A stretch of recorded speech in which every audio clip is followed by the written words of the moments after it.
अस्सलामुअलैकुम। Face to face with Ayesha Bakhsh में आपको खुशामदीद कहेंगे। पूरे मुल्क की नजरें वफाकी दारुल हुकूमत इस्लामाबाद की जानिब हैं। अपोजिशन की जानिब से अदम एतमाद की तहरीक पेश की गई है, टेकअप हो चुकी है। इतवार का दिन मुख्तस किया गया है वोटिंग के लिए। दूसरी जानिब हुकूमत पाकिस्तान की जानिब से एक खत सामने लाया गया 27 तारीख को गुज़िश्ता इतवार को, और फिर गुज़िश्ता रोज वजीर आजम पाकिस्तान ने अवाम के साथ बराह रास्त बात की, अपने खदशात, मुल्क को मिलने वाली धमकी, उसको मुकम्मल अंदाज में सामने रखा। और आज फिर एक बार उन्होंने सहाफियों से भी गुफ्तगू की है मामलात को मजीद समझाने और बताने के लिए। उसी खत का मामला जिस पर हर तरफ से सवाल उठ रहा है, अपोजिशन तनकीद का निशाना बना रही है कि वजीर आजम वोट ऑफ नो कॉन्फिडेंस से बचने के लिए ये तमाम मामलात कर रहे हैं। ये एक नॉर्मल अंदाज की केबल या पैगाम रसानी रही सफीर की जानिब से, मगर इसको वजीर आजम पाकिस्तान पॉलिटिकल टूल के तौर पर इस्तेमाल कर रहे हैं अपने हक में चीजों और मामलात को ले जाने के लिए। आज अब से कुछ देर पहले हमारी मुलाकात रही वजीर आजम पाकिस्तान इमरान खान से। विफाकी वज़रा भी इस मुलाकात में मौजूद थे। वजीर आजम पाकिस्तान ये कहते हैं कि एक नाकाबिले यकीन सिक्योरिटी थ्रेट है। पूछा गया कि आप ताखीर से सामने लेकर आए, उनका कहना था ओआईसी होने जा रही थी, उसे कॉम्प्रोमाइज नहीं कर सकते थे, इसलिए सोच समझकर इसको बाद में सामने लाए जब ओआईसी कंक्लूड हो जाए। क्योंकि उसके मामले को लेकर भी हुकूमत पर तनकीद की गई, तो उस ओआईसी के अंदर अमरीकी रिप्रेजेंटेटिव्स मौजूद थे, वजीर खारजा उनसे बातचीत कर रहे थे, क्यों नहीं मामले को वहां उठाया गया। मगर अगर स्पेसिफिकली इस लेटर की बात कर ली जाए जिसके मुतालिक आज फिर बातचीत हुई, और पॉइंटर्स की सूरत में, निकात की सूरत में हुकूमत ये कहती है कि ये अनप्रेसिडेंटेड है कि इस तरह की गुफ्तगू की जाए। अभी इस मुतालिक ये कहा गया कि एक ऑफिशियल मीटिंग थी जिसका मकसद ही पैगाम रसानी करना था। ये हुकूमत पाकिस्तान बता रही है, वज़ीर आज़म पाकिस्तान बता रहे हैं कि ऑफिशियल मीटिंग थी, नोट टेकर्स मौजूद थे और इसके जरिए पैगाम रसानी ही की गई है। और पैगाम ये दिया गया सफीर को बराह रास्त कि अगर पाकिस्तान के वज़ीर आज़म को वोट ऑफ नो कॉन्फिडेंस के जरिए वो हट जाते हैं तो बात होगी, इमरान खान को हटा दें, you will be for given. इसको नथी किया है रूस के दौरे के साथ। वजीर आजम का यह ख्याल है कि यहां पर तमाम मामलात को, जैसा कि मुल्क के अंदर होता है, तमाम फोरम्स के जरिए बातचीत, मामलात, मुशावरत के बाद वो दौरा किया गया, और जितने लोगों का ऑन बोर्ड होना जरूरी था वो ऑन बोर्ड थे, जिसके बाद ये दौरा किया गया। मगर इसे वहां ऐसे परसीव किया गया कि ये वजीर आजम पाकिस्तान इमरान खान का जाती फैसला था, जिस बिना पर यह पैगाम रसानी की गई कि इनके होते हुए बातचीत नहीं हो सकती। ये इमरान खान का जाती फैसला था। अमेरिका बड़ा नाराज है इमरान खान के साथ, वो हट जाए, माफ कर दिया जाएगा। अब इस पर सवाल उठाया उन्होंने कि ये कैसे, इनको क्या पता कल कौन होगा कौन नहीं होगा, उसकी पॉलिसीज क्या होंगी और मामलात किस तरह से आगे बढ़ेंगे। लेकिन इसको एक थ्रेट काउंट किया गया पाकिस्तान के एंड पर। रजीम चेंज कॉन्स्पिरेसी, प्राइम मिनिस्टर साहब से पूछा गया कि 7 तारीख को बात आती है, मगर अब हुकूमत 7 तारीख के आने के बाद इसके पीछे इसको जोड़ रही है गुज़िश्ता महीनों पर। आप इसको अक्टूबर कॉन्स्पिरेसी भी कह सकते हैं, क्योंकि हुकूमत इसको डेट बैक कर रही है अक्टूबर तक कि एक अक्टूबर कॉन्स्पिरेसी है, जिसके बाद मुलाकातें होती हैं पाकिस्तान में, पाकिस्तान से बाहर। यह भी कहा गया कि रूटीन है फॉरेन ऑफिस के लोगों से, वो किसी मुल्क में हो उस मुल्क के लोगों से मिलते हैं, मुख्तलिफ तबका फिक्र से मुलाकातें रहती हैं, वहां की वाइब ली जाती है, अवाम क्या सोच रहे हैं, लीडर्स क्या सोच रहे हैं, मीडिया कैसे देख रहा है, और फिर उसको पर रूटीन नॉर्मल अंदाज में अपने मुल्क भेजा जाता है। दो मुल्कों के ताल्लुकात इन्हीं मामलात बातचीत पर तय होते हैं, डिप्लोमेटिक अंदाज इख्तियार किए जाते हैं। इसी मामले पर बात करेंगे कि पाकिस्तान इस वक्त जिस तरह इस लेटर को ले रहा है दुरुस्त अंदाज है, इससे आगे भी जाया जा सकता है, या जो एक एहतजाज रिकॉर्ड कर दिया गया मामला वहीं तक है, या जो हमारा सियासी माहौल और सियासी हालात इस वक्त बने हुए हैं जहां हुकूमत और अपोजिशन आमने सामने खड़ी हैं, मामला ऐवान का है, मामला सियासी है, उस बायस ये मामला कहीं हाथ से निकल ना जाए, या इस मामले को वाकई मजीद इन्वेस्टिगेट होने की जरूरत है। इन्हीं पहलुओं पर गुफ्तगू करेंगे। मेरे साथ इस वक्त मौजूद है lieutenant general retired Naeem Khalid Lodhi साहब। सर, बहुत शुक्रिया ज्वाइन करने के लिए। एक ऑफिशियल मीटिंग में पाकिस्तान को कन्वे किया जाता है, जो हुकूमत पाकिस्तान, प्राइम मिनिस्टर इस वक्त बता रहे हैं कॉन्स्पिरेसी हो रही है, और रजीम चेंज की बात होती है कि इस प्राइम मिनिस्टर के साथ तो बात नहीं होगी, चेंज होगा तो मामला आगे बढ़ेगा। सर, ये पर रूटीन नॉर्मल है कि दो मुल्कों के दरमियान पसंद नापसंद और ख्वाहिशात का इजहार इस पैगाम को लिया जाए, हैंडलिंग दुरुस्त है, या फिर किस तरह से इसको आप एनालाइज करेंगे इस वक्त? इसके मेरे नजर में 2-3 पहलू है। बात ये कि क्या ऐसा आमतौर पर होता है, तो इसका जवाब ये कि जी ऐसा होता है। क्योंकि जब साथी तरीके से आप एक दूसरे को पैगामात देते हैं, उसके अंदर मुजमर पैगामात होते हैं, वाजहात अल्फाज में होते हैं, और होता यही है कि मीटिंग होती है, उसके मिनट्स रखे जाते हैं। तो जब ऑफिशियल टू ऑफिशियल मीटिंग होती है, जैसे इस केस में हुई है, और उसके बाद उसकी मिनटिंग हुई है, और जो उन्होंने कहा है उसी को आगे भेजा गया है। और फिर जब नेशनल सिक्योरिटी कमेटी ने उसका जायजा लिया है तो जो उनका बयान आया है उससे भी ये साबित होता है कि ये बात बिल्कुल दुरुस्त है। तो पहली बात ये कि जो लोग ये कह रहे हैं कि ये दुरुस्त नहीं है, ऐसी कोई बात नहीं हुई है, चाहे वो कोई भी कहे, चाहे वो अमेरिका कहे, तो वो तो बात मेरा ख्याल इस बात को तो अलग रख दें, इसमें तो कोई शक नहीं है। दूसरी बात ये कि इसका कोई इससे ताल्लुक है जो कि मौजूदा अदम एतमाद है। देखें, जो हुकूमत का साइड है उसमें थोड़ा बदल है। वो ये कह रहे हैं कि एक वक्त अदम एतमाद पेश हुई नहीं थी, लेकिन वो पहले से बात कर रहे थे। लेकिन ये आप भी जानते हैं, हम भी जानते हैं कि अदम एतमाद पेश हुई नहीं थी, लेकिन अदम एतमाद के मतलब बातचीत हो रही थी। कुछ हंगामे शुरू हो चुके थे, मीटिंग्स हो रही थी, और उस मुरादे में ये कहीं भी नहीं कहा गया कि उस अदम एतमाद की हम हमायत करेंगे या उस अदम एतमाद की वजह से हम वज़ीर आज़म को निकाल देंगे। ये उन्होंने ज़रूर कहा कि अगर वज़ीर आज़म अदम एतमाद में कामयाब हो गए और अपने आप को बचा लिया तो पाकिस्तान मुश्किल में होगा, और अगर वो उनके खिलाफ कामयाब हो गई तो पाकिस्तान के लिए आसानी पैदा होगी। जिसका ये मतलब ये कि उनके उनके बिल्कुल ये इरादे में था कि ये कामयाब हो और वज़ीर आज़म नाकाम हो। तो इससे, और जब बड़ा मुल्क ये कोई फैसला करता है, अमेरिका जैसा मुल्क, कि जी ये हमने इस तहरीक को कामयाब होना चाहिए, तो फिर उनके अपने तरीके हैं जिनके साथ ज़रा सबूत नहीं मिल सकते, सबूत मुहैया नहीं हो सकते। तो जो अपोजिशन कह रही है कि आप सबूत दें, तो वो तो साफ ज़ाहिर है कि नहीं मिल सकेंगे, सिवाय इसके कि जो अभी अरशद शरीफ साहब ने एक वीडियो सामने लेकर आए हैं जिसमें उन्होंने मुख्तलिफ टाइमिंग दी है कि इस टाइम इससे मुलाकात हुई, इससे मुलाकात हुई, इससे मुलाकात हुई। अब आप सारे चीज़ों को मिला लें, उधर से वो कह रहे हैं जो कुछ उन्होंने कहा है और उसका जायजा लिया है नेशनल सिक्योरिटी कमेटी ने। उसके बाद उन्हीं दिनों में जो मुख्तलिफ एम्बेसडर्स वगैरह हैं अमेरिका के, वो मिल रहे हैं एक के बाद दूसरे बहुत सारे लोगों को।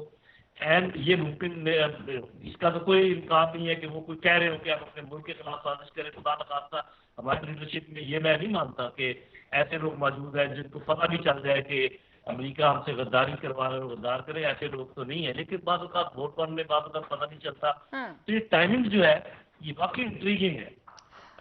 लेकिन मैं ये कहूँगा कि जितना रिएक्शन नेशनल सिक्योरिटी कमेटी ने पेश किया है, अगर उसको देखा जाए तो उन्होंने कोई ऐसी बात नहीं की है जिसमें ये इंडिया दिया हो कि किसी ने कोई गद्दारी की है या कोई दुश्मन के साथ मिल गया है या अमेरिका के साथ मिल गया है या इस किस्म की कोई बात है। तो मेरा ख्याल है जितनी बात है वो तो है, और जो आगे बढ़ाई जा रही है वो आप समझे कि एक किस्म के अंदाजे हैं, और कुछ अंदाजे। जनरल साहब आप खुद कह रहे हैं कि जितनी बात है वो तो है, जो बाकी बढ़ाई जा रही है वो बढ़ाई जा रही है। दो तरफा ताल्लुकात हैं दो ममालिक के, एक हमारी तारीख भी है ताल्लुकात की। अभी आप समझते हैं कि यहां से ऑनवर्ड्स, अब हम जब बात कर रहे हैं, खुद हुकूमत भी एक जगह पर आ गई है और कहीं ना कहीं वो भी समझ रहे हैं कि वो चीजों की पॉलिटिकल हैंडलिंग कर रहे हैं राइट नाउ, चाहे वो इस लेटर की बात की जाए। आपके ख्याल में पाकिस्तान को मुहतात होने की जरूरत होगी? जाहिर बात है दुनिया भर में हमारे फॉरेन ऑफिसेज हैं, लोगों के मामलात और ताल्लुकात होंगे। एक तो इसको कमेंट कर दीजिएगा यहां से आगे किस हद तक मुहतात होने की जरूरत है। दूसरी बात यह कि क्या मजीद इसके ऊपर चीजों को ड्रैग करना हमारे लिए आसानी लाएगा दिक्कत? जी, पहली बात तो ये है कि इस बात को बस अभी मजीद इसकी तशहीर नहीं करनी चाहिए, क्योंकि जो करना था कर दिया आपने। उनको डिमांड्स राइटिंग भी शायद दे दिया या बुला के बता दिया, उधर भी उनको बता दिया गया होगा। ये बाकी अपनी अंदरूनी सियासत को चाहिए, मेरा अपना अंदाजा है कि हम अंदरूनी तौर पर, लेकिन इन्वेस्टिगेशन जरूर होनी चाहिए। जो कह रहे मुलाकातें हुई है, इसमें जो टेररिस्ट एजेंसीज हैं उनको चाहिए कि इस बात को बिल्कुल वादे कर दें कि जो बातचीत हुई है इसकी कोई बात नहीं थी, और यह इनकी बात थी। अगर थी तो उस पर एक्शन लेना चाहिए, नहीं थी तो फिर उस पर मजीद जोर देने की जरूरत नहीं है। तो मुझे ऐसे लगता है कि चूंकि उस तरफ से कोई ऐसी बात आई नहीं है, वरना वो जरूर इस किस्म की शवायद होते बात बहुत बढ़ जाती। तो चूंकि बात बड़ी नहीं है, शवायद नहीं है, तो मेरा ख्याल इस बात को यहीं पर खत्म कर देना। आपके ख्याल में जब इसको कह दिया गया था कि सीक्रेट एक्ट के नीचे जाएगा, इसको वहां छोड़ देना चाहिए था, मगर पिछले 2 दिन में जितनी ज्यादा बात हुई और बार बार इसी पर बात हो रही है और मजीद आगे इस पर बात अगर इसी तरह से होती रही पब्लिक में, तो ये मामला किसी और तरफ भी जा सकता है, हाथ से निकल भी सकता है। देखिए मेरा ख्याल है कि बस अब तो मामला कंट्रोल हो गया है, ये मेरा अपना अंदाजा है कि जिस तरीके असल में तो ये सही तरीका था जो बाद में अपनाया गया कि आप पहले नेशनल सिक्योरिटी कमेटी के सामने रखें, उसके बाद आप जो आपकी नेशनल असेंबली की सिक्योरिटी के मुताबिक कमेटी है उसके सामने रखें, उसके बाद फैसला करें कि आपने इसको पब्लिक करना है या नहीं करना है। मेरा ख्याल है इसको उलट तरीके से किया गया है। ये जो 3-2-1 हुआ है, हालांकि 1-2-3 होना चाहिए था, ये मेरा कहना है। सर एक और बात, अभी जैसे अब लाइफ थ्रेट की भी बात की जा रही है और फिर ये वहीं पे हुक्का और लिंक अप कहीं ना कहीं बाहर होता है, और फिर रूस के साथ इसको टैग करना, मैं इसलिए कह रही हूं कि स्टिल इसके ऊपर बहुत सी बातचीत हो रही है और मुल्कों का दरमियान में आना कि कहां मामलात हो रहे हैं, कौन कहां किसको मिल रहा है, आपको लगता है कि ये खत्म हो रहा है? देखिए चीन ने भी बयान दिया है और ये कहा है कि हम अमेरिका से इस्तदा करेंगे कि दूसरे मुल्कों के मामलात में दखल अंदाजी ना करे, और एक तारीख है अमेरिका की कि वो दखल अंदाजी करता है, इसमें कोई दूसरी बुराई नहीं है, कोई शक नहीं है। लेकिन फिर मेरा सवाल ये है कि हमारी इंटेलिजेंस एजेंसी का क्या काम है? अगर कोई आपके मामलात में मुदाखलत करता है तो उस मुदाखलत को रोकने के जो तरीके हैं वो अपनाने चाहिए। मतलब ये कि जहाँ पर मुदाखलत होती है उसके सबूत इकट्ठे करने चाहिए, उन लोगों के खिलाफ मुकदमे कायम करने चाहिए, और बजाय इसके कि आप एक हाफ बेक चीज को जिसको आप प्रोसिक्यूट ना कर सकें, आगे ना बढ़ा सकें, उसका बहुत ज़्यादा इतना बड़ा हंगामा खड़ा मेरे ख्याल में नहीं करना चाहिए। लेकिन इसकी इन्वेस्टिगेशन बहुत ज़रूरी है, और अगर कोई चीज़ मिलती है तो फिर मेरा ख्याल जो लोग मुलव्वस हैं उनके नाम सामने लेकर आने चाहिए। जनरल साहब, मैं आपको रोकूंगी, आप इन्वेस्टिगेशन की बात कर रहे हैं, आज प्राइम मिनिस्टर साहब से भी मैंने वहां पूछा कि आप इसको एक कॉन्स्पिरेसी कह रहे हैं, रजीम चेंज की एक थ्रेट की बात करते हैं, तो फिर आप इस पर क्या होगा, ये कैसे इन्वेस्टिगेट होगा और किस तरीके से होना चाहिए? आगाज में तो उन्होंने कहा कि मैंने लोगों के सामने रख दिया, चीज बता दी है, सियासी लोग हैं, सियासी मामला ऐसे ही हैंडल होते हैं, ये वो। फिर मैंने उन्हें पूछा कि नहीं, अगर इतनी बड़ी बात, इतना मामला हो रहा है तो वंस फॉर ऑल लोगों को अंडरस्टैंड नहीं करने की जरूरत है कि मुल्क के मामला मुल्क के अंदर और बाहर नहीं। उन्होंने कहा कानूनी टीम से मुशावरत हो रही है, कल तक पता चल जाएगा। और अभी जो खबर भी आ रही है कि वो गद्दारी के मुकदमात, क्या वो कह रहे हैं कि सबूत भी मौजूद हैं, ऑपोजिशन को उन्होंने नाम लिया और बार बार कहा लीडरशिप का। आप समझते हैं कि वो गद्दारी के मुकदमात पॉलिटिकल लीडरशिप के ऊपर अगर वो इस जानिब बढ़ते हैं तो फिर आप मामलात कैसे देखते हैं? देखिए जी, अगर इस मौके पर जबकि तहरीक अदम एतमाद आ चुकी है, आप कोई भी मुकदमा कायम करें उसको पॉलिटिकल एंगल से ही देखा जाएगा, और ये बात वज़ीर आज़म को भी मालूम ज़रूर होगी, और साहब ज़रा जब ये बात अदालतों में जाएगी वो भी इस चीज़ को जायज़ा लेंगे। तो मुझे ऐसा लगता है कि इस वक्त तहरीक अदम एतमाद के ऊपर ही तवज्जो रखनी चाहिए, और अगर वज़ीर आज़म जीत जाते हैं, अपने आप को डिफेंड कर लेते हैं, तो उसके बाद ये मामला इनको मौखर करने की ज़रूरत है। फौरी तौर पर अगर आपने इन पर अमल करने की कोशिश की तो ये बैक फायर करेंगे, कोई मानेगा नहीं, यही समझा जाएगा कि ये एक पॉलिटिकल जो मामला है और वो एक मतलब उसको गुस्सा उतारा जा रहा है। तो आप देखें कि अवाम ने तो ये बात समझ ली है। आपको खैबर पख्तूनख्वा के रिजल्ट आपके सामने नहीं है, तो मुझे ऐसे लगता है कि अवाम की बहुत बड़ी तादाद वज़ीर आज़म के साथ है, वज़ीर आज़म की बात मान चुकी है। सिर्फ मसला ये है कि जो लोग जिन्होंने वोट डालने हैं अदम एतमाद का, वो उनके साथ हैं या नहीं, वो नजर आ रहा है कि उनके साथ नहीं है। तो अब ये जो डायकॉटमी है, इसमें से निकलना है, और इसमें से कैसे निकला जाएगा ये आपने अपनी हिकमत अमली बनानी है। अगर आप इन बातों में चले गए कि मुकदमे कायम करने हैं और सबूत लेकर आने हैं, तो वो तो फिर उसके लिए टाइम नहीं है और ये मुनासिब वक्त नहीं है। सर अब इस लेटर को अगर मैं सवाल को इस तरह रखूं कि एक तो नहीं है, बहुत से स्टेक होल्डर्स हैं, फॉरेन ऑफिस है, सिक्योरिटी के इदारे हैं, इंटेलिजेंस के इदारे हैं। अभी आपने खुद हैंडलिंग की बात कर दी कि जैसे आगाज होना चाहिए था वैसे नहीं हुआ, रिवर्स में चीजों को हैंडल किया गया।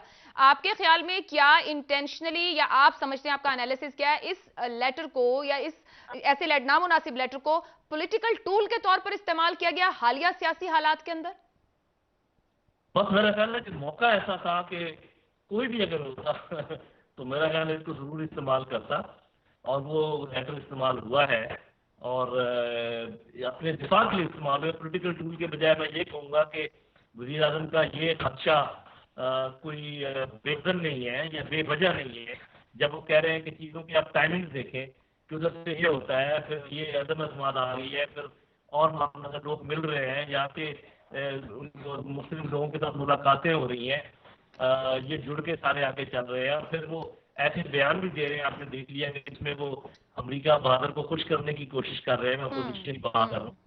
तो ये सारी चीजें जो इनको ऐसे तो नहीं ना, हर चीज के शवाहिद सिक्का बंद तो नहीं होते, लेकिन आपको सर कोर्ट सॉरी, में कतई कलामी की माजरत, आप जब शवाहिद की बात कर रहे हैं और अभी आप खुद इन्वेस्टिगेशन की बात कर रहे थे, अब गवर्नमेंट जब इसको एक्सप्लेन करती है तो वो 7 को पीछे लेके जा रहे हैं अक्टूबर तक, और फिर बहुत सी मुलाकातों के हवाले हैं, उन मुलाकातों में सियासी लोग भी शामिल हैं, उसमें कुछ मीडिया के लोग भी शामिल हैं, डिप्लोमेट्स की बात भी हो रही है। शवाहिद आपने खुद कहा कि आसान नहीं, आपके ख्याल में ये इस तरह की मुलाकातें एक रूटीन है क्या? इनको असेस करना, शवाहिद के साथ पेश करना और साबित करना, क्योंकि लैंग्वेजेस हैं अपने कंसर्न्स पहुंचाने के, खदशात पहुंचाने के, या इतराजात पहुंचाने के, या डिमांड्स पहुंचाने के भी, ये साबित हो पाएंगे डिप्लोमेटिक लैंग्वेज में? जी देखिए, बात ये है कि ये जो मुलाकातें होती हैं इनकी एक फ्रीक्वेंसी देखनी पड़ती है, इनके टाइमिंग्स देखने पड़ते हैं।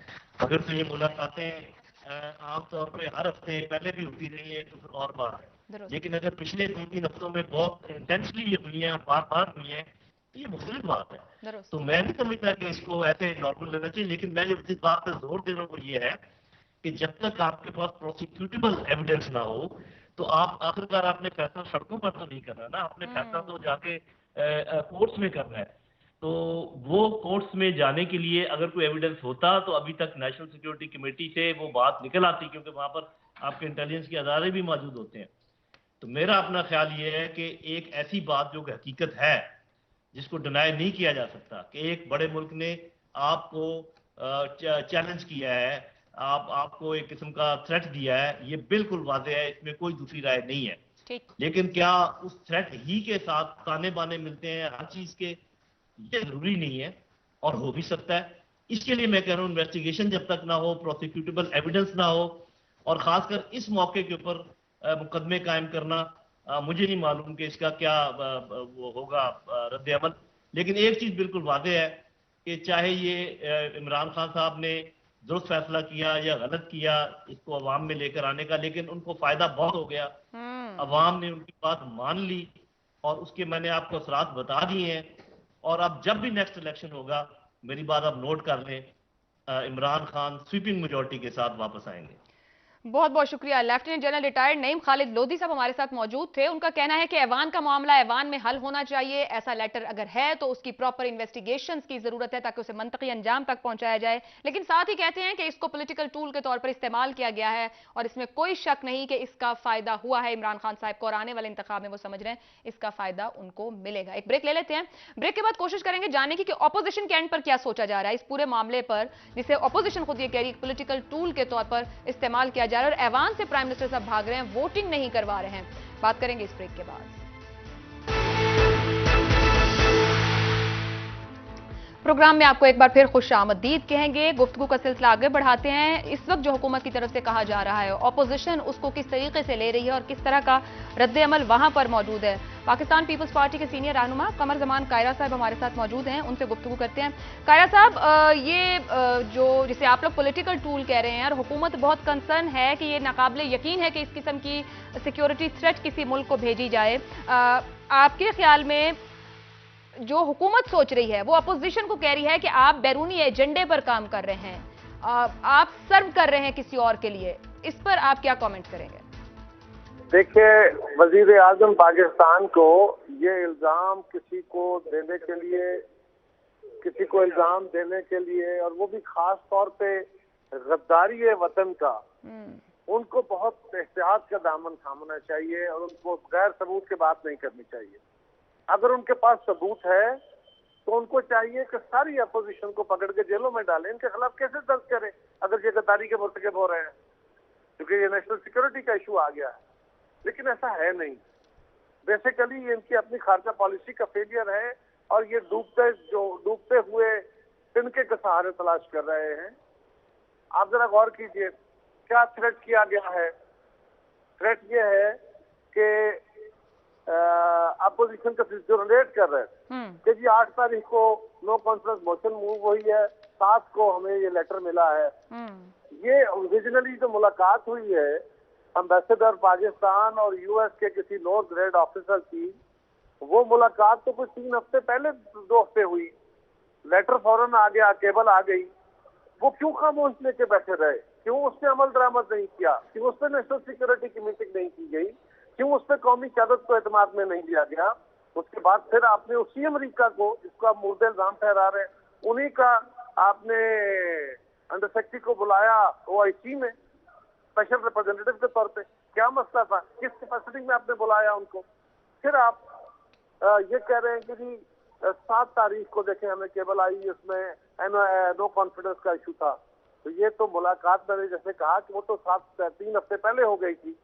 अच्छा जी, फिर दूसरी बात यह है कि बिलावल साहब 27 फरवरी को चलते हैं कराची से लॉन्ग मार्च करते हुए। वो कहते हैं कि जनाब हम चल पहुंच के आपके खिलाफ अदम एतमाद लाएंगे। सारे वज़रा रोज हमें चैलेंज करते हैं, आओ आके अदम एतमाद करो, आओ अदम एतमाद करो। ठीक, उससे पहले जरदारी साहब 4 या 5 फरवरी को जाते हैं मियां शहबाज शरीफ साहब के पास, बिलावल साहब भी जाते हैं, उनके साथ बैठ के तय होता है और वहाँ फैसला होता है कि हम अदम एतमाद कर रहे हैं। उससे पहले हमारी इंटरनल मीटिंग्स होती हैं। उससे पहले ये भी बायकलमा फिक्रिया है आयशा कि हमारा और PDM का तनाजा किस बात से हुआ, हम PDM से अलग किस बात से हुए।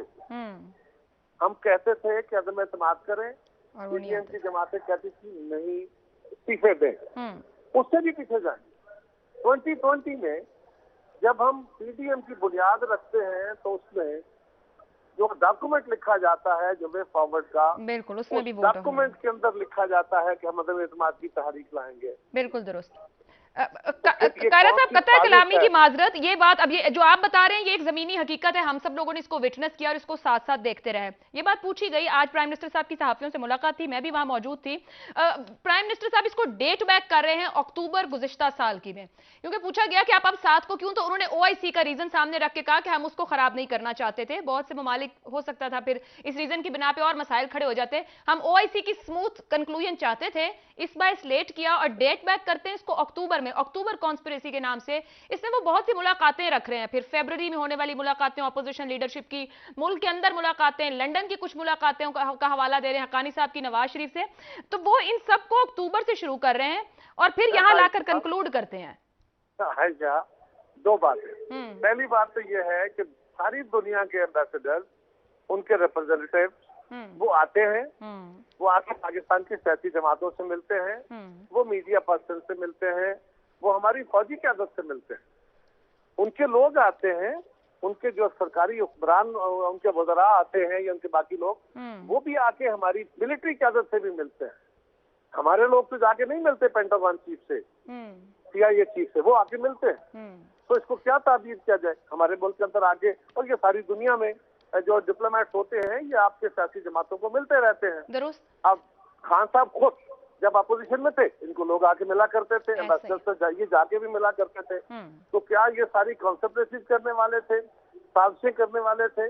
और जो खत के अंदर कंटेंट खान साहब ने बताया, आप जरा उसको देखें, वो कंटेंट है क्या। उसमें उन्होंने कहा कि खान साहब जो है, इनका जो नैरेटिव है, जो तरीकाकार है, ये हमारे खिलाफ बोलते हैं बहुत, हमारे साथ इनका ताल्लुकात खराब हो गए हैं। ये वही मुल्क है जिसका जिक्र फरमा रहे हैं खान साहब।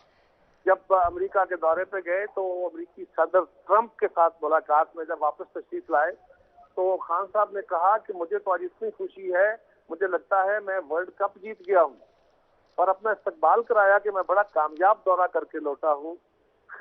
उसी मुल्क में जब आपने उनका आपको पत्तियां मिल रही थी और उधर उन्होंने हिंदुस्तान ने कश्मीर को अनेक्स कर लिया अपने साथ। ओके, अब खान साहब उनको वो कह रहे हैं कि खान साहब का क्योंकि हमारे खिलाफ नैरेटिव बहुत है, हमारे सिविल गवर्नमेंट के साथ हमारे ताल्लुक में तनाव है। तो ये तो है, हमारे दौर में भी रहा, आजकल भी है। उन्होंने ये भी लिखा है कि हमारा मिलिट्री एस्टेब्लिशमेंट से राब्ते रहते हैं, और आज भी उनके जो ज़ल्मे खलील दाद है वो आज भी मिले हैं हमारी मिलिट्री क़यादत से। कायरा साहब, वो जो 2 जुमले वो कहते हैं ना, उन्होंने आज दोबारा वो जुमले बोले, जारी बात है खत दिखाया नहीं जा रहा, मगर उस खत पर इतनी स्पेकुलेशन हो रही है, इतनी बात हो रही है कि जो उसमें से जो चाहे लफ्ज इस्तेमाल करे, देखा नहीं किसी ने। वो कहते हैं कि सफीर को बराह रास्त कहा गया, ये हमें बताया गया ऑफिशियल मीटिंग थी, पैगाम रसानी के लिए मीटिंग थी, इसमें नोट टेकिंग भी हुई, जो हमें आज बताया गया कि सफीर को बराह रास्त कहा गया कि अगर पाकिस्तान के वजीर आजम वोट ऑफ नो कॉन्फिडेंस में हट जाते हैं, चले जाते हैं, तो बात होगी, you will be forgiven, Imran Khan को हटा हटा दें। अमेरिका इमरान की वजह से बड़ा नाराज है और नाराजगी दौरा रूस की वजह से है कि अमेरिका समझता है वो इसका जाती फैसला था। ये वो उसको कंक्लूड।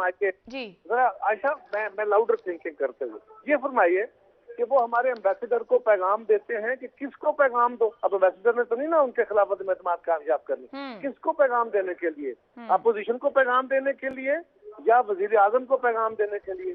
और अगर वजीर आजम को जवाबदेह है, उन्होंने वजीर आजम को जवाबदेही करनी है, उनको उन्होंने जवाब देना है या उनको उन्होंने इन्फॉर्म करना है, तो क्या वजीर आजम साहब को वो कह रहे हैं कि आप अपने खिलाफ अदम-ए-एतमाद जो है उसको कामयाब होने दें? तो ये कह रहे हैं वो लॉजिक नहीं समझ आ रही कि ये कहना क्या चाहते हैं। सर मैं इसके ऊपर आती हूँ क्योंकि इसके अंदर कुछ कॉन्ट्रडिक्शन है। वक्त टाइम की ओआईसी से रिलेट करना, दौरा रूस से रिलेट करना, फिर ये कहना कि अक्टूबर से शुरू था। इस पर आने से पहले, थोड़ा सियासी होने से पहले, एक जो अभी हुकूमत की तरफ से भी आ रहा है, ये भी मैंने वहां पूछा कि इसको इन्वेस्टिगेट आप करेंगे, क्या करेंगे, तो उन्होंने कहा कानूनी टीम से मुशावरत हो रही है। आपसे कुछ देर पहले जो खबर आई, क्योंकि मीटिंग में उन्होंने हमें कहा कि कल तक आपको समझ आ जाएगा, वो खबर ये है कि हुकूमत ने अपने वजीर कानून को, गालिबन शायद फवाद साहब को भी ओहदा दे रहेंगे, कहा है कि अपोजिशन और मुनहरिफ अराकीन, 8 मुनहरिफ अराकीन, जरदारी साहब, मौलाना साहब और शहबाज शरीफ साहब, गद्दारी के मुकदमात बनाने पर हुकूमत गौर कर रही है और हुकूमत ये कह रही है कि हुकूमत के पास सबूत मौजूद हैं। जबरदस्त है। सबूत मौजूद होने के बाद अगर वो मुकदमात नहीं बनाते तो वो खुद मुकदमे का सामना करेंगे, लिहाजा उनको बनाने चाहिए। ये काम उनको पहले करना चाहिए था। ये सब पहले जलसों में खड़े होकर नारे मारना, तकरीरें करनी, उसके बाद नेशनल सिक्योरिटी वहां जाके इसको बयान करना, मीडिया के साथ इसको शेयर करना, ये सारा करने के बाद अब वो काम करने का वो ऐलान कर रहे हैं जो उनको पहले करना चाहिए था। उनके पास कुछ नहीं है, सिर्फ ये है कि अपनी एक नाकामी है जो खारजा पॉलिसी की नाकामी है, और उस खारजा पॉलिसी की नाकामी को वो नेशनल सिक्योरिटी थ्रेट बना रहे हैं अपनी पॉलिटिकल सर्वाइवल के लिए, जो नहीं बनेगा। गौर करें, प्रेसिडेंट अशरफ गनी को हमारी गवर्नमेंट, खुद खान साहब ये नहीं कहते रहे कि जब तक अशरफ गनी अफगानिस्तान का सदर है इनसे हमारी बात नहीं हो सकती। हम मोदी को नहीं कहते कि ये फाशिस्ट है, जब तक ये वजीर आजम है हमारे इनसे बात नहीं हो सकती, ताल्लुकात में नॉर्मलिटी नहीं आ सकती। ये एक अपनी उनकी असेसमेंट है। इसको पाकिस्तान के सालमियत के ऊपर हमला कैसे कह दिया गया? सर अब मैं इसको थोड़ा सा पॉलिटिकल ग्राउंड की तरफ लेकर आऊंगी। ये तो वो चीज है जिसको हुकूमत सामने रख रही है, हुकूमत अपने मेयर्स ले रही है। अब इसको इस एंगल से देखते हैं कि 8 तारीख को वोट ऑफ नो कॉन्फिडेंस आई और अब 2-3 पर आ गए हम अगले महीने की। हुकूमत जहां एसेस कर रही है इस वक्त अपने आप को, वो खुश है कि आप लोगों ने उनके लोग जोड़ दिए, करीब कर दिए, क्योंकि वो आपको एक्सपोज इस वक्त कर रहे हैं। क्या हुकूमत अगर इसको पॉलिटिकल टूल के तौर पे यूज कर रही है तो कामयाब तो हुई है पाकिस्तान तहरीक इंसाफ अपने वर्कर वोटर को करीब लाने में? और पॉलिटिकल टूल, क्योंकि अभी कुछ देर पहले नईम खालिद लोधी साहब हमारे साथ थे, तो उन्होंने कहा कि आप देखेंगे आने वाले इलेक्शन में क्लीन स्वीप करेंगे, इतना एज और इतना फायदा रहेगा प्राइम मिनिस्टर को इसको यूज करने का। अगर ऐसा ही है तो वजीर आजम को चाहिए था कि फौरी तौर पे इस्तीफा देते हो कहते ठीक है, आई लॉस्ट द मेजोरिटी, मैं इस्तीफा दे रहा हूँ और आइए मैदान में इलेक्शन लड़ते हैं। जब ये वजीर आजम नहीं रहेंगे तो ये सूरत हाल नहीं रहेगी। सवाल यह है कि जब उनका मौका बना हुआ था उस वक्त वो कर कुछ नहीं सके, अब क्या करेंगे? हमें इससे कोई गरज नहीं है। सर चलिए अच्छी बात है, वो तो आगे की बातें बाद में करेंगे ना, जब वो वक्त आएगा उनको किसको स्क्रीन से मिलती है और किसको तो घंटी मिलती है आवाम की तरफ से। लेकिन आज की सूरत में जब आईने पाकिस्तान को सबूताज हुकूमत कर रही है, पाकिस्तान की नेशनल असेंबली के स्पीकर साहब कर रहे हैं, वजीर आजम साहब कर रहे हैं, उसको देखिए सारी कौम ये भी तो देख रही है कि आप आइन से घेराव कर रहे हैं। आज तो ये इल्जाम लगाते हैं कि वो जो डिस्ग्रंटल्ड और फलाने वो इनसे इसलिए अलग हुए हैं कि उन लोगों ने जो मेंबरान हैं वो कहते हैं कि हम तो बुनियादी तौर पे इमरान खान साहब के सियासी एजेंडे और मंशूर के साथ आए थे। मगर कारा साहब वो कह रहे हैं कि उनके लोग वापस आ रहे हैं, वो लोग वापस आएंगे, आपका नंबर इंटैक्ट है क्या? देखिए उनको क्लेम करने दें, वो उनको क्लेम करने दें। उनके क्लेम में इतनी सदाकत है जितनी उनकी बाकी बातों में है, उसको छोड़िए। वो वापस आएंगे तो उनको मुबारक हो जाएगी, अच्छी बात है। लेकिन हम तो उन मेंबर्स के अलावा उन मेंबर्स को एक तरफ रखते हुए हमने कल 174 मेंबर असेंबली में गिनवा दिए। 3 मेंबरान अली वजीर जो कस्टडी में थे, आज उनका प्रोडक्शन ऑर्डर जारी हो गया, वो भी पहुंच रहे हैं। हमारे दूसरे सिंध से MNA जो एक मुकदमे में थे, उनका मुकदमा खत्म हुआ, वो भी पहुंच रहे हैं। इसी तरह हमारी एक खातून मेंबर सक्कर से जिनकी वालदा का इंतकाल हो गया, वो भी पहुंच रही है सुबह। हमारे 177 मेंबर हैं जो पीटीआई के डिफेक्टर्स हैं उनके अलावा। लेकिन डिफेक्टर कहते हैं कि हम इमरान खान के साथ नहीं, हम तो इमरान सियासी एजेंडा या उसके मंशूर के साथ गए थे और इमरान खान साहब अपने मंशूर से हट गए, हमने उनको छोड़ दिया। कायरा साहब एक कतई कलामी एक ये बात कहिए, अगर यहाँ से भी आगे जाती है वोटिंग, कोई ऐसे मामलात होते हैं, ऑपोजिशन भी तो सोच रही होगी ना, जैसे हुकूमत के एंड पे बहुत कुछ सोचा जा रहा है। प्राइम मिनिस्टर ने आज भी कहा आप लोग इतवार को एंजॉय करेंगे, मैं भी स्ट्रेटेजी नहीं बताऊंगा, आप देखिए इतवार को क्या होता है, फिर इतवार के बाद देखिए क्या होता है। कोई आपकी भी स्ट्रेटेजी होगी? अभी हम देख ही रहे हैं कि डिले चल रहा है वोटिंग को लेके, स्पीकर साहब के साथ भी आप लोगों के मामला नहीं हो रहे, फिर क्या करेंगे? अगर हुकूमत आइन और कानून से खेल रही है तो ये बाइस शर्मिंदगी बात है, ये बाइस फख्र नहीं है कि वजीर आजम बताएं कि आप देखिए कि मैं आइन को कैसे साबुताज करता हूँ। अच्छा, आपने कहा जी वोट खरीद लिए, पैसे लग गए, फलान हो गया। उन मेंबर्स को एक तरफ रखते हुए मैं 170 मेंबर आपको दे रहा हूँ। प्राइम मिनिस्टर अपने मेंबर्स के साथ तो 200 वोट उनके खिलाफ आ गए हैं, लेकिन उनको एक तरफ रखते हुए आज वो मेजोरिटी लूज कर गए, उनके साथियों ने उनका साथ छोड़ दिया। आज वो किस मुंह से बैठे हैं? उनके पास मेजोरिटी नहीं है, उनके अपने डिफेक्टर्स को छोड़ के। ठीक, कायरा साहब आपसे थोड़ा सा आप साथ हैं तो पंजाब के ऊपर बात कर लें। वजीर आला पंजाब का इस्तीफा मंजूर हो चुका हुआ है, वोटिंग का है, एक्सपेक्टेड कल हो सकती है। वहां पोजीशन क्या है ऑपोजिशन की? कौन है आपकी तरफ से नॉमिनी और कितनी आप लोगों को लोग ऑन बोर्ड हैं? इस पे मुशावरत जारी है कि नॉमिनी कौन होगा और इंशाल्लाह आपको जल्दी पता चल जाएगा। वहां पे भरपूर तरीके से हम उसको कंटेस्ट करेंगे और इंशाल्लाह जीतेंगे। लेकिन जरा गौर कीजिए कितना गलत हरकत की गई कि आज आपने इस्तीफा कबूल किया, आज ही आपने सेशन रख लिया और आज 5 बजे जिनको कुछ पिछले टाइम 2-3 बजे के करीब ये खबर आई, 5 बजे का टाइम रख लिया कि जी नॉमिनेशन पेपर जमा होने हैं। अब जरा गौर कीजिए, उसके बाद फिर 8 बजे का किया, अब सुबह तक का एक्सटेंड किया गया। बदनीति क्या है? आप जरा गौर करें, एक बंदा जो राजनपुर में है, किसी कमी खुशी में है, किसी जगह पे मसरूफ है, जो दूर है, उसने पहुंचना है, उसने उसके सपोर्टर्स ने आना है, यानी उसके जो बंदे होंगे प्रपोजल सेकेंडर, उस बंदे ने आके अपनी को तैयारी करनी है। सर अब ये तो स्पीकर का इख्तियार है कायरा साहब, ये तो स्पीकर के इख्तियार है, हम कुछ कह नहीं सकते। देखिए आप भी 1 महीने से देख रहे हैं, कौमी असेंबली में कुछ नहीं कह पा रहे हैं। स्पीकर के इख्तियार की बात नहीं है आयशा जी, मैं तो इंसानी रवैयों की बात कर रहा हूँ। Sir you are right, speaker के इख्तियार से नहीं है। सर किन नामों पे गौर हो रहा है, कुछ ये बता दें। पंजाब में वजीर आला के लिए किन नामों पे गौर कर रहे हैं? क्या तरीन ग्रुप, अलीम ग्रुप, कोई ऑन बोर्ड आया आप लोगों के साथ? सब कुछ होगा, सब कुछ होगा, भी आपसे शेयर नहीं कर सकता। इंशाल्लाह अगर रात को या सुबह आपके साथ शेयर करेंगे। बहुत बहुत शुक्रिया। कमर जमान कायरा साहब हमारे साथ मौजूद थे। विफाक में किस तरह से हैंडल किया गया और वहां पर इस्तीफे के बाद वो इस पर शिकवा कर रहे थे कि देखें किस तरीके से मामला को चलाया जा रहा है। लेकिन कहते हैं अगर हुकूमत के पास सबूत है तो पहले मुकदमात बना देने चाहिए थे। हुकूमत सिर्फ वोटिंग से भाग रही है, इस पर क्या कहा जा सकता है अगर आईन और कानून के साथ मजाक किया जा रहा है। ब्रेक लेते हैं, ब्रेक के बाद हुकूमत से जानने की कोशिश करेंगे कि कितनी संजीदगी लेकर चल रही है वोटिंग का मामला इतवार के रोज। इस ब्रेक के बाद प्रोग्राम के आखिरी हिस्से में आपको एक बार फिर खुशामदीद कहेंगे। वजीर मुमलिकत बराए इत्तलात फारूक हबीब साहब हमारे साथ मौजूद हैं। इससे पहले हमने कायरा साहब से और लोधी साहब से गुफ्तगू की है, उसी की रोशनी में जो इस वक्त हुकूमत हमें बता रही है उसे लेकर हुकूमत की स्ट्रेटेजी क्या है। फारूक हबीब साहब, जो अभी खबर मिल रही है कुछ लीगली हैंडलिंग की कोशिश की जा रही है, क्या अगर इस तरह के मुकदमात गद्दारी के इन हालात में बनाए जाएंगे जब वोट ऑफ नो कॉन्फिडेंस पर वोटिंग होनी है तो सियासी नहीं कहलाएंगे मामलात, सियासी मुकदमात नहीं कहलाएंगे? अभी तो जो भी फैसला होगा वो तो सामने आ जाएगा, लेकिन मेरा तो बड़ा बुनियादी सवाल है कि अगर इन हालात में गैर मुल्की ताकत के जरिए आप 15-20 दिन में एक हुकूमत को चेंज कर दें, रजीम चेंज कर दें, तो उसमें फिर तमाम कानूनी ऑप्शंस भी इख्तियार किए जा सकते हैं। इतनी बड़ी बैरूनी साजिश जो है वो पकड़ी गई है, जिसको कल नेशनल सिक्योरिटी काउंसिल का एलामिया भी आपके सामने है कि इंटरनल अफेयर्स में दखल अंदाजी की जा रही है और यही मीर जाफर मीर सादिक उसको आगे बढ़ा रहे हैं। इनके चेहरे किसी से ढके छुपे तो नहीं है। और 7 मार्च को खत्म वसूल होता है, 8 मार्च को नो कॉन्फिडेंस जमा हो जाती है। उसमें नो कॉन्फिडेंस का मल्टीपल टाइम जिक्र है और उसकी कामयाबी को पाकिस्तान के ताल्लुकात से जोड़ा जाता है। तो ये तो किसी से ढकी छुपी बात नहीं है। शहबाज शरीफ ने खुद कहा था कि अगर कोई खत ऐसा सच साबित हुआ हम इमरान खान के साथ खड़े होंगे। अब तो एलामिया भी आ गया, फॉरेन ऑफिस ने अपना डिमार्च भी दे दिया।